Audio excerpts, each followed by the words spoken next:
AITA, for not offering to pay for my husband and his kids, leading him to spend all his savings, plus all updates. For a while now, my husband, John, has been getting more and more angry over little things and generally moody and distant. I had finally had enough and approached him about separation. This conversation led to a big blowout and him revealing the state of his finances. My husband and I have always kept our finances separate. Also, although we call each other husband and wife and had a wedding, we are not actually legally married. This was primarily for inheritance purposes because we each have older children from previous relationships. Anyway, John revealed that he had basically no savings left, that all the money he had saved for retirement and for his kids' schooling was gone. Furthermore, he said it was all my fault since he used all his savings up to try and keep up with my lifestyle. There was never anything crazy in terms of bills or anything like that, and we always split it all equally. The house we live in I own outright as well, so there wasn't a mortgage payment. However, I have always liked to travel a lot on fairly extravagant vacations. I would invite John or John and his children to join on trips, but never made them feel like they had to come. That said, he was expected to pay for himself and for his kids. Except for recently, he accepted every invitation. I would also give my kids things he considered extravagant, but I considered normal. So he felt like he had to give similar things to his own kids. John said with all the spending to keep up, his savings dwindled very fast. I expressed that I couldn't understand how or why he would spend all he had when he knew he couldn't afford it. He said it was like keeping up with the Joneses, only worse because it was at home, so he couldn't block it out. John thinks since I knew his job, I should have had a basic understanding of his finances and realizes this wasn't a lifestyle he could maintain. That the kind thing would have been to offer to pay for the trips and other things instead of dangle them in front of his and his kids' faces. Looking back, I probably could have realized that the spending didn't make sense for his salary, but I wasn't thinking about it. I don't think it was my responsibility to keep his finances in mind here. We had agreed from the beginning to keep our finances separate, so to me that means paying for things separately. Edit. We do not live in a state with common law marriage. Update 1.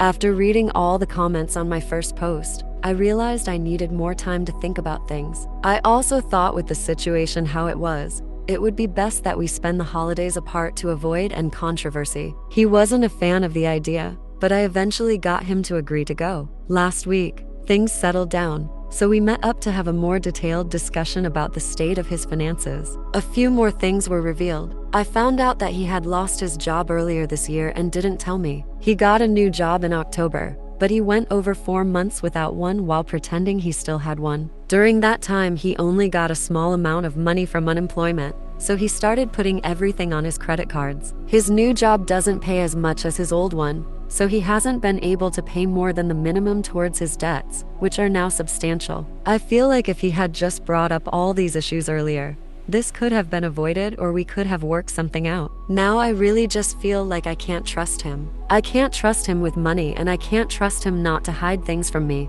I just can't see going back and trying to make things work him at this point. Since he doesn't have a place to take all their things, I've agreed to store their stuff in my garage until he gets more settled, which means I won't be able to make as clean of a break as I would like right now, but for the most part it's over. Final update.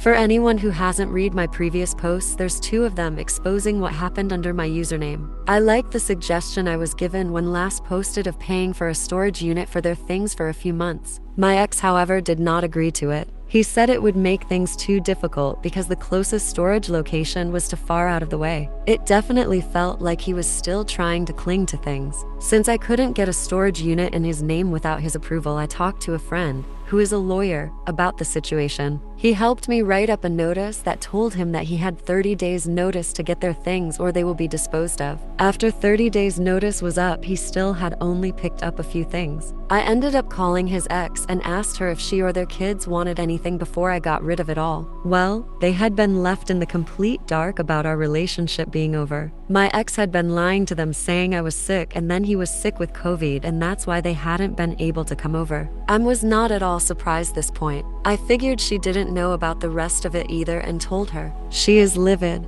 especially about the money for their kids' education since it was part of their divorce agreement. Anyway, the kids all got what they wanted and I had a charity come and pick up the rest. It feels a lot better now that there is a completely clean break. Yes, I have gotten the locks changed and blocked his number. Since there is no reason for me to have contact with him anymore, this is probably the last time I'll be posting. I think I'm their future. I will probably look for more transparency when it comes to financials in any serious future relationships. With how much he was lying, I can only imagine what else he may have been lying about. Had I known more, I don't think he would have been able to hide things. I am just so grateful and relieved that I was able to protect myself and my children. What do you guys think? Let me know in the comments.